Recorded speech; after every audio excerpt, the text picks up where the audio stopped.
ഭാഗം 9.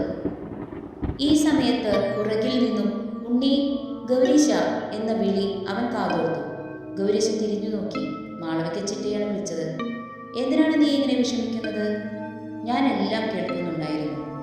ഞാൻ വന്നപ്പോൾ സുഭദ്ര നിന്നോട് പറഞ്ഞതെല്ലാം കേട്ടു. നീ വിഷമിക്കണ്ട, നമുക്ക് അവളെ പറഞ്ഞ് മനസ്സിലാക്കാം.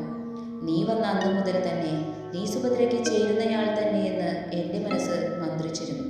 അനന്തേട്ടനും നിന്നെക്കുറിച്ച് എന്തൊക്കെയോ സംശയമുണ്ടായിരുന്നു. നിനക്ക് സുഭദ്രയോടൊരു പ്രത്യേകം ഇഷ്ടമുണ്ടെന്ന് അനന്തേട്ടൻ മനസ്സിലാക്കിയിരുന്നു. അന്ന് പൂജാമുറിയിൽ നടന്ന സംഭവങ്ങൾ അനന്തേട്ടൻ എന്നോട് പറഞ്ഞു. എവിടെ വരെ ഇത് പോകുമെന്നറിയട്ടെ, അതുവരെ നമുക്ക് കാത്തിരിക്കാമെന്ന് അനന്തേട്ടൻ പറഞ്ഞിരുന്നു.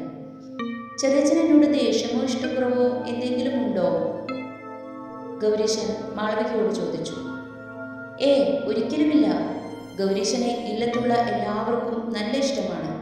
അനന്തേട്ടന് നിന്നെ ഒരുപാട് ഇഷ്ടമാണ്. പുറത്ത് കാണിക്കുന്നില്ല എന്നേ ഉള്ളൂ. നീ വിഷമിക്കേണ്ട. നിനക്ക് അവളെ അത്രയ്ക്ക് ഇഷ്ടമാണെങ്കിൽ നിങ്ങളുടെ വേളി നടത്തിത്തരാൻ ഞങ്ങൾ തയ്യാറാണ്. ഞങ്ങൾ പറഞ്ഞു മനസ്സിലാക്കാം സുഭദ്രയെ. അവൾ പറഞ്ഞതോർത്ത് നീ ഇങ്ങനെ വിഷമിക്കരുത്. അപ്പോഴേക്കും അവിടേക്ക് അനന്തൻ വന്നു ചേർന്നു. നടന്ന കാര്യങ്ങൾ ഓരോന്നായി മാളവിക അനന്തനോട് പറഞ്ഞു. അനന്തൻ മാളവികയെ മാറ്റി നിർത്തിയിട്ട് പറഞ്ഞു, ഇപ്പോൾ തന്നെ ഇവരുടെ കാര്യത്തിൽ ഒരു തീരുമാനവും എടുക്കണ്ട. ഗൗരീശനെ കുറിച്ച് നല്ലതുപോലെ അന്വേഷിച്ചറിഞ്ഞ് മാത്രം തീരുമാനമെടുത്താൽ മതി. ഇപ്പോൾ ഇങ്ങനെയൊക്കെ കാര്യങ്ങൾ മുന്നോട്ട് പോകട്ടെ. കൂടുതൽ കാര്യങ്ങൾ നമുക്ക് ഇല്ലത്തെത്തി എല്ലാവരുമായി തീരുമാനിക്കാം. സുഭദ്രയെ ഞാൻ പറഞ്ഞു മനസ്സിലാക്കാം എന്നൊക്കെ പറഞ്ഞ് അനന്തൻ വിശ്രമിക്കാൻ പോയി. ഈ വിവരം മാളവിക ഗൗരീശനെ അറിയിച്ചു. നീ പോയി സന്ധ്യാകർമ്മങ്ങൾ നിർവഹിച്ചു വരൂ എന്ന് പറഞ്ഞ് മാളവികയും അനന്തൻ അരികിലേക്ക് പോയി. ഇത് കേട്ടതും ഗൗരീശന് സന്തോഷം കൊണ്ട് മതിമറന്നു. ഇവരെക്കുറിച്ചാണല്ലോ ഞാൻ തെറ്റിദ്ധരിച്ചതെന്നോർത്ത് ഗൗരീശൻ വിഷമിച്ചു. ഇനി എനിക്ക് സമാധാനമായിരിക്കാം. സുഭദ്രയെ മനസ്സ് അവർ മാറ്റിക്കൊള്ളാമെന്ന് പറഞ്ഞല്ലോ. ഗൗരീശൻ എല്ലാ ഈശ്വരന്മാരോടും തൻ്റെ സന്തോഷം അറിയിച്ചു. അവൻ പുഴയിലേക്ക് നടന്നു. അവിടെ ഒരു പാറക്കല്ലിൽ സുഭദ്രയെ ഇരിക്കുന്നത് ഗൗരീശൻ കണ്ടു. അവളുടെ സംഗീതത്തിൽ അവൻ ലയിച്ചു. കാടിൻ്റെ സംഗീതവും തൻ്റെ പ്രിയതമയാവാൻ പോകുന്നവളുടെ സംഗീതവും അവൻ്റെ കാതുകളെ കൂടുതൽ കുളിരണിയിച്ചു. പെട്ടെന്ന് ജലനിരപ്പിൽ ചില അനക്കങ്ങൾ ഗൗരീശന്റെ ശ്രദ്ധയിൽപ്പെട്ടു. എന്താണ് ജലനിരപ്പിൽ പൊങ്ങി നിൽക്കുന്നത്? അവൻ നോക്കി. സുഭദ്രയുടെ അടുത്തേക്കാണല്ലോ അത് വരുന്നത്. എന്തു ചെയ്യും എന്നൊക്കെ ചിന്തിച്ച് ഗൗരീശൻ നിന്നു. അയ്യോ, അതൊരു മുതലയാണല്ലോ. സുഭദ്രയെ എങ്ങനെ ഈ മുതലയിൽ നിന്നും രക്ഷിക്കും? അവൻ എന്തു ചെയ്യണമെന്നറിയാതെ വിഷമിച്ചു. സംഗീതത്തിൽ ലയിച്ചു നിൽക്കുന്ന സുഭദ്ര ഇതൊന്നും അറിയുന്നുണ്ടായിരുന്നില്ല. വെള്ളത്തിന് അനക്കം സംഭവിച്ചാൽ ആ മുതല പെട്ടെന്ന് തന്നെ സുഭദ്രയെ ആക്രമിക്കും. അതുകൊണ്ട് നല്ലതുപോലെ ആലോചിച്ചു വേണം സുഭദ്രയെ ഇതിൽ നിന്നും രക്ഷിക്കാൻ. ഗൗരീശൻ ഉടൻ തന്നെ അനന്തന്റെയും മാളവികയുടെയും അടുത്തെത്തി കാര്യങ്ങൾ പറഞ്ഞു. ഉടൻ തന്നെ ഗൗരീശനും അനന്തനും പുഴയിലേക്ക് നടന്നു. മാളവികയോട് ഇവിടെ തന്നെ ഇരുന്നാൽ മതിയെന്ന് അനന്തൻ പറഞ്ഞു. പോകും വഴി അനന്തൻ മുതലയിൽ നിന്നും സുഭദ്രയെ രക്ഷിക്കാൻ എന്തെങ്കിലും ആയുധം കരുതണമെന്ന് ഗൗരീശനോട് ആവശ്യപ്പെട്ടു. അവൻ സഞ്ചിയിൽ നിന്നും ഒരു കത്തിയെടുത്ത് ഒരു മരത്തിന്റെ കൊമ്പ് മുറിച്ച് ആ കൊമ്പിന്റെ അറ്റത്ത് ഈ കത്തി വെച്ച് കെട്ടി. എന്നിട്ട് വേഗം തന്നെ പുഴയിലേക്ക് നടന്നു. അവിടെ എത്തിയപ്പോൾ മുതല സുഭദ്രയുടെ അടുത്തേക്ക് കുറച്ചുകൂടി എത്തിയിരുന്നു. അനന്തൻ സുഭദ്രയെ വിളിക്കാൻ ശ്രമിച്ചു. ഗൗരീശൻ അനന്തനെ സുഭദ്രയെ വിളിക്കുന്നതിൽ നിന്നും തടഞ്ഞു. ശബ്ദമുണ്ടാക്കിയാൽ മുതല സുഭദ്രയെ ഇപ്പോൾ തന്നെ ആക്രമിക്കും. അതുകൊണ്ട് ഒരു തരത്തിലും മുതലയെ പ്രകോപിപ്പിക്കാതെ വേണം അവളെ വിളിക്കുന്നതിന്. ഗൗരീശൻ ജലനിരപ്പ് അധികം അനക്കാത്ത വിധത്തിൽ പതുക്കെ നടന്ന് സുഭദ്രയിരിക്കുന്ന പാറക്കെട്ടിനടുത്തേക്ക് നടന്നു.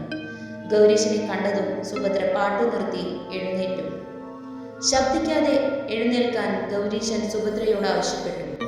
നമ്മൾ മുതലയുടെ കൈകളിൽ പെടാതിരിക്കാനാണ് ഇത് പറഞ്ഞതെന്ന് ഗൗരീശൻ സുഭദ്രയോട് പറഞ്ഞു. മുതലയെ കണ്ടതും സുഭദ്ര ആകെ ഭയന്നു. കുറച്ചു സമയം എന്തു ചെയ്യണമെന്നറിയാതെ അവൾ പേടിച്ചു നിന്നു. ഗൗരീശൻ തൻ്റെ കൈകളിൽ സുഭദ്രയോട് പിടിക്കാൻ ആവശ്യപ്പെട്ടു. അവൾ തെല്ലും മടിയോടുകൂടിയാണെങ്കിലും ഗൗരീശന്റെ കൈകളിൽ പിടിച്ചു. ഇനി ശബ്ദിക്കാതെ പതുക്കെ നടക്കാൻ പറഞ്ഞു. അവർ രണ്ടുപേരും ഒരുമിച്ച് കൈകോർത്ത് ആ പുഴയിലൂടെ നടന്നു. പെട്ടെന്ന് സുഭദ്രയുടെ കാൽ പുഴയിലെ അടിത്തട്ടിലുള്ള ഒരു പാറക്കല്ലിൽ തട്ടി അവൾ വീഴാൻ പോയി. ജലനിരപ്പാകെ ഇളകി. ജലനിരപ്പ് ഇളകിയതും മുതല അക്രമാസക്തനായി അവരുടെ അരികിലേക്ക് ആഞ്ഞെടുത്തു. വീണുകിടന്ന സുഭദ്രയെ ഗൗരീശൻ വേഗത്തിൽ പൊക്കി എഴുന്നേൽപ്പിച്ചു. നിനക്ക് നടക്കാൻ കഴിയുമോ എന്ന് ചോദിച്ചു. വേദനയോടെയാണെങ്കിലും സുഭദ്ര വേഗത്തിൽ നടക്കാൻ ശ്രമിച്ചു. അപ്പോഴേക്കും മുതല അവരുടെ അടുത്തെത്താറായിരുന്നു. ദൈവഭാഗ്യം കൊണ്ട് അവർ ഒരു വിധേന പുഴക്കരയിലേക്കെത്തി. സുഭദ്രയെ അനന്തന്റെ കയ്യിലേൽപ്പിച്ച് ഗൗരീശൻ മുതലയെ വകവരുത്താൻ ഇറങ്ങി. തന്റെ കയ്യിലുള്ള ആയുധം ഉപയോഗിച്ച് ഗൗരീശൻ മുതലയെ ആഞ്ഞുകുത്തി. ആദ്യത്തെ കുത്തിന്റെ ഉന്നം പാഴായെങ്കിലും രണ്ടാമത്തെ കുത്ത് മുതലയുടെ നെറുകിൽ തന്നെ കിട്ടി. ഗൗരീശന്റെ കൈ അതിനിടയിൽ ചെറുതായി മുറിയുകയും ചെയ്തു. സുഭദ്രയെ മുതലയിൽ നിന്നും രക്ഷിക്കാൻ കഴിഞ്ഞതിൽ ഗൗരീശൻ വളരെയധികം സന്തോഷിച്ചു. ഈ സമയം സുഭദ്രയുടെ കാലിൽ നിന്നും രക്തം വാർന്നൊഴുകുന്നുണ്ടായിരുന്നു. അനന്തൻ ഇത് കണ്ട് സങ്കടമായി. ഗൗരീശൻ ഉടൻ തന്നെ മരുന്ന് വെച്ച് അവളുടെ കാൽ കെട്ടിക്കൊടുത്തു. താൻ ഇത്രയൊക്കെ അപമാനിച്ചിട്ടും ഗൗരീശൻ അത് മനസ്സിൽ പോലും വെക്കാതെ തനിക്ക് വേണ്ടി ഇതൊക്കെ ചെയ്യുന്നത് കണ്ട് സുഭദ്ര വിഷമിച്ചു. മാളവിക വേഗം സുഭദ്രയുടെ അടുത്തെത്തി. നിങ്ങൾക്ക് രണ്ടുപേർക്കും കാര്യമായി എന്തെങ്കിലും സംഭവിച്ചുവോ എന്ന് തിരക്കി. അനന്തനും മാളവികയും ഗൗരീശനോട് തങ്ങളുടെ കുട്ടിയെ രക്ഷിച്ചതിൽ നന്ദി അറിയിച്ചു. ഗൗരീശന്റെ മുറിവ് അനന്തൻ ശ്രദ്ധിച്ചു. മരുന്ന് വെക്കാൻ ആവശ്യപ്പെട്ടു. അതിന്റെ ആവശ്യമില്ല എന്ന് ഗൗരീശൻ അനന്തനോട് പറഞ്ഞു. അപ്പോഴും അവൻ സുഭദ്രയെ തന്നെയായിരുന്നു നോക്കുന്നുണ്ടായിരുന്നത്. അവളുടെ മുഖത്ത് ഒരു ഭാവമാറ്റവും അവൻ കണ്ടില്ല. അതിൽ അവന് വിഷമമുണ്ടെങ്കിലും ഗൗരീശൻ അത് പുറത്തു കാണിച്ചില്ല. അവർ മരത്തിനടുത്തേക്ക് നടന്നു. അപ്പോൾ ഗൗരീശൻ സുഭദ്രയുടെ അടുത്ത് ചെന്ന് ചോദിച്ചു, ഇനിയും എൻ്റെ സുഭദ്രയുടെ ജീവിതത്തിൽ നിന്നും മാറ്റി നിർത്താൻ ആഗ്രഹിക്കുന്നുണ്ടോ? സുഭദ്രയുടെ ഈ ജീവിതത്തിൽ കൂട്ടായി ഈശ്വരൻ എന്നെയാണ് കരുതിയിരിക്കുന്നത് എന്നെനിക്ക് തോന്നുന്നു. അല്ലെങ്കിൽ എനിക്ക് ഇതുപോലെ സുഭദ്രയ്ക്ക് ഒരു പുതിയ ജന്മം നൽകുവാൻ കഴിയുമായിരുന്നു. എന്നോടുള്ള അകൽച്ച ഇനിയെങ്കിലും മാറ്റിക്കൂടെ സുഭദ്രയെ? നമുക്ക് ഒരുമിച്ച് സന്തോഷത്തോടെ ജീവിച്ചു